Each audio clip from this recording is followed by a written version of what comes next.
Okay guys, we're gonna try our first set of notes. So I'm gonna go ahead and write out the notes with you so that you can write them and follow along if you'd like. This is something that you already know or you should know. It's just a reminder about some stuff that you've learned. We are starting with statistics. And so this is actually going to be chapter 2. This is section 0, right? And this is basically we're starting statistics. Right, so hopefully we can read all that on screen okay. Our section 0 is basically about measures of central tendency. And in mathematics, believe it or not, it sounds like there's a lot of complicated words and there's a lot of stuff that makes no sense and all that. But really, if you break the words down, we name things and we call things basically by what they are or what they describe. And so in this case, these are different ways to measure. That's why it's plural, right? So we're going to measure. Central tendency is basically like where does the data tend to be in the middle, right? Central is middle, and then tendency is like where does it tend to go, or where does it happen to lie? And that's what we're going to look at. So basically, when we talk about measures of central tendency, what we're saying is where is the middle of the data? What is the data telling us about all of the data that's collected? So you know measures of central tendency already. These are your mean, median, and mode. So let's go ahead and start in order. We'll just do mean. And if you can recall what mean is, right? Mean is the average, right? This is essentially the average.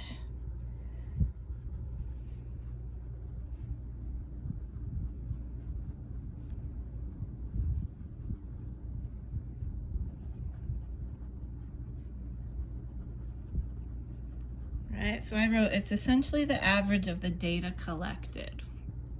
So how do you find the mean? Right, so to calculate,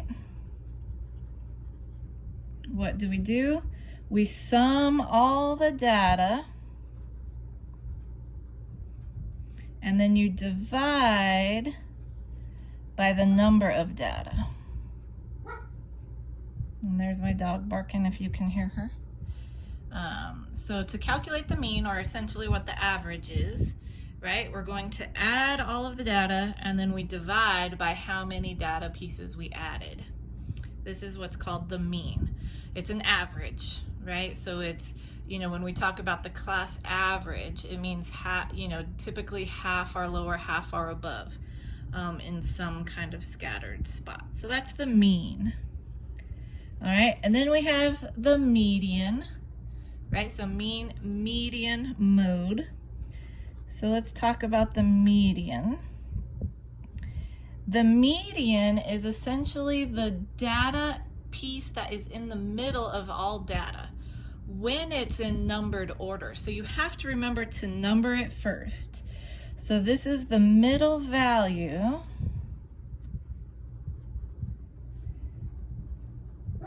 Right, of data once it is ordered.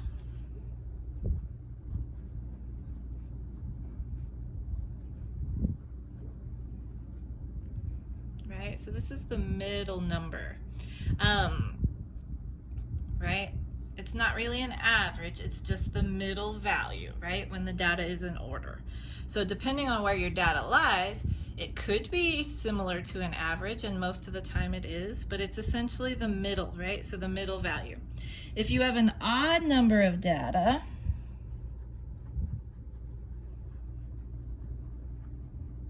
right, then this is the number in the middle.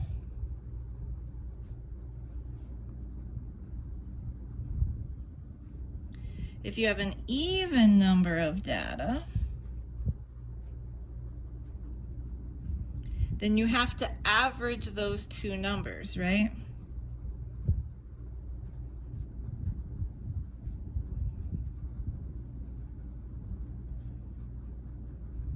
And we'll do some examples here in just a second so you can see. Now, where does the median get its name? The median, if you think about what the median is, many of you are starting to drive and are learning your driver's manual and all that. The median is the middle of the road, right? It's that part that we can't cross over. It's the part that they put in the middle of like Main Street that has the trees in it, right? It's the part where you turn into to make a left-hand turn. The median is what that's called, and essentially it's the same here. The median is the middle, right? It's the number in the middle. All right, so that's median. Let's go ahead and do mode. Right, and hopefully you're thinking to yourself, now that we have the average and we have the number in the middle, the mode is the number that shows up most often, right? So it is the data value or values that show up most often.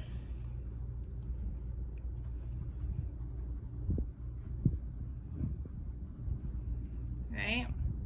And here's the thing about the mode. You can have, let's see, how do we want to say? So you can have no mode. If all the numbers all show up once, then there is no mode. So you can have no mode, right, where there's none, but you can also have more than one. So you can have more than one mode.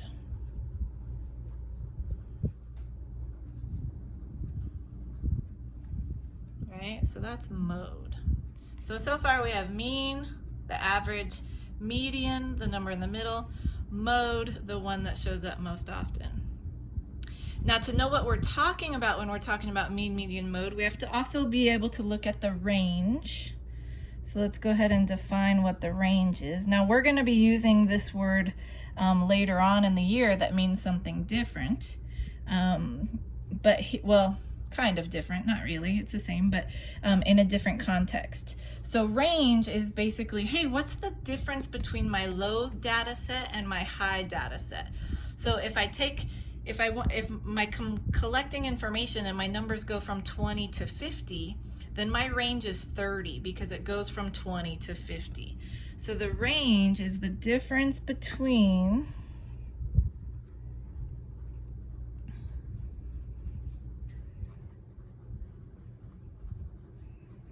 the high data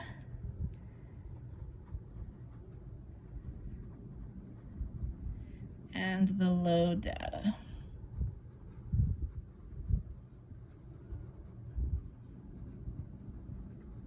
Right, so you essentially just subtract.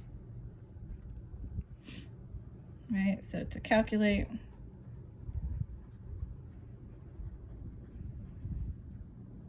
this is the high minus low.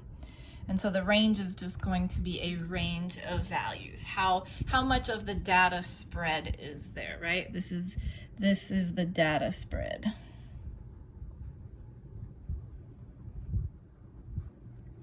Right? Okay, and then the last thing we need to talk about is how do we organize? Oops.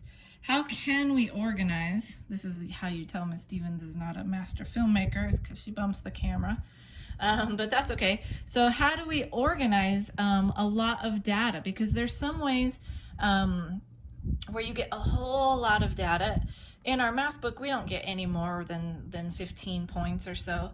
But if you're doing this in the real life and you're collecting survey data, you might survey 100 people. And so how can we show that data in a quick way? So the other thing I want you to know in this section is a dot plot. I want you to know how to read a dot plot. And a dot plot is just that. It is a way to organize data with dots. So a way to organize data with dots, right? So a dot plot could be something like this, where you have some values. Let's say you have 2, 3, 4, 5, and so you might have 1, 2, you might have 2 3s, maybe there's 3 4s and a 5 or something, right? And so this is a data plot. Basically this represents 2 3 3 4 4 4 4. Can we still see? Yeah. So 4 4 4 4 and a 5. And so here's it written out long form, but the dot plot just lets me quickly look at stuff. And then those are basically the definitions I want you to get out of this one. And again, it's review. You've seen this before. I know you have. Many of you tend to remember what they are, so this should not have been too complicated.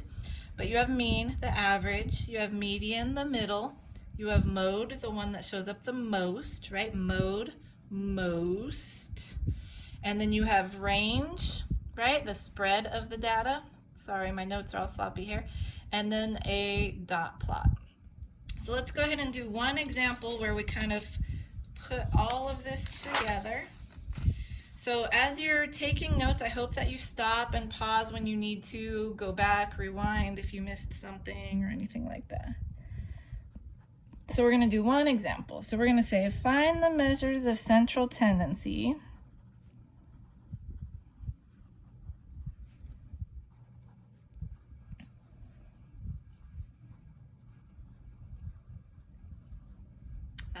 for the following.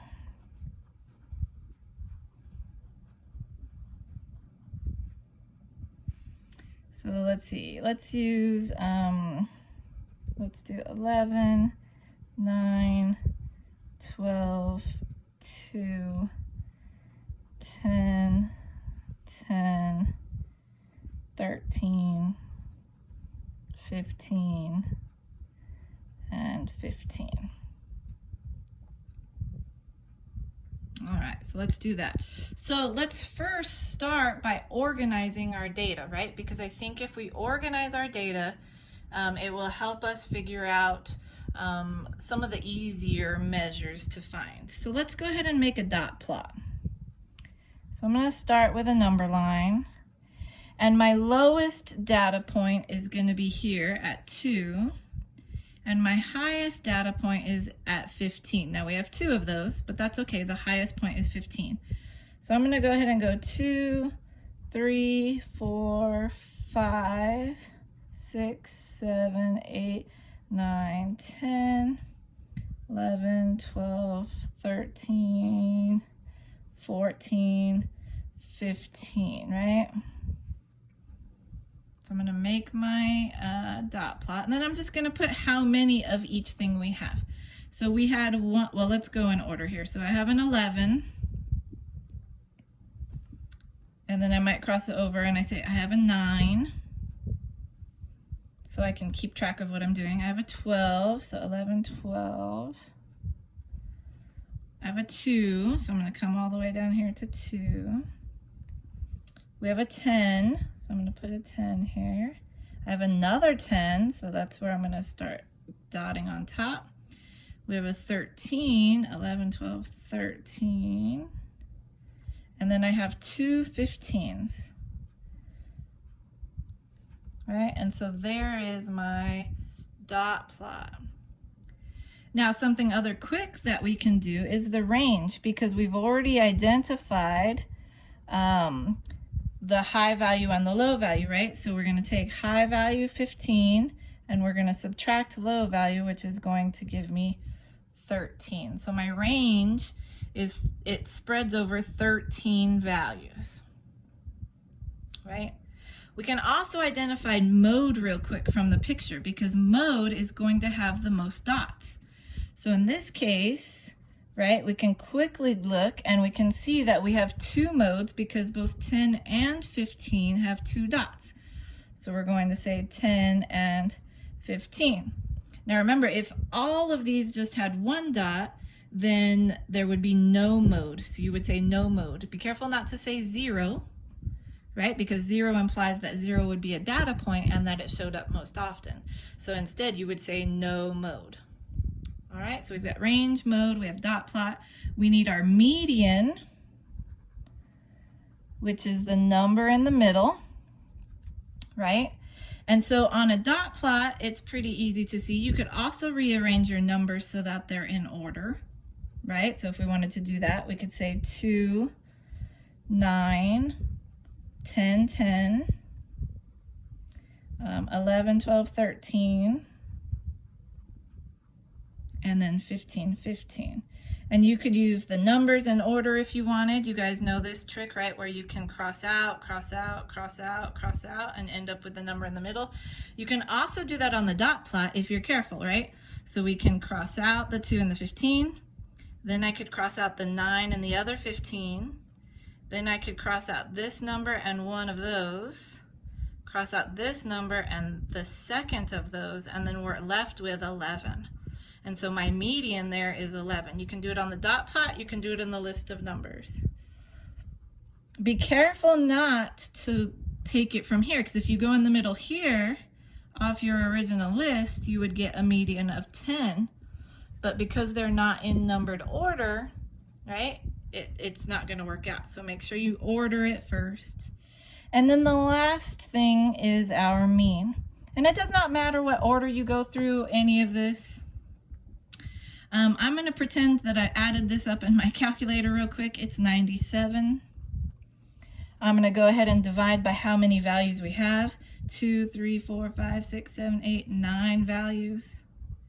And if I divide 97 by 9, I'm going to get about 10.7 that repeats.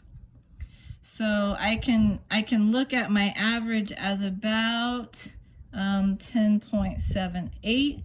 If I wanted to do there, I could make it 11 if I'm rounding to whole numbers, and so on. And this basically means, again, that my average answer is 10.78. So if you look at where 10.78 is, right about here, right, it's close to that 11. That's my average. So notice that the spread below, right, and then that spread above is about the same. So it's just kind of measuring where is the middle. And that's it. That's all there is for measures of central tendency. Okay, you have a book assignment. Let me know if you have any questions.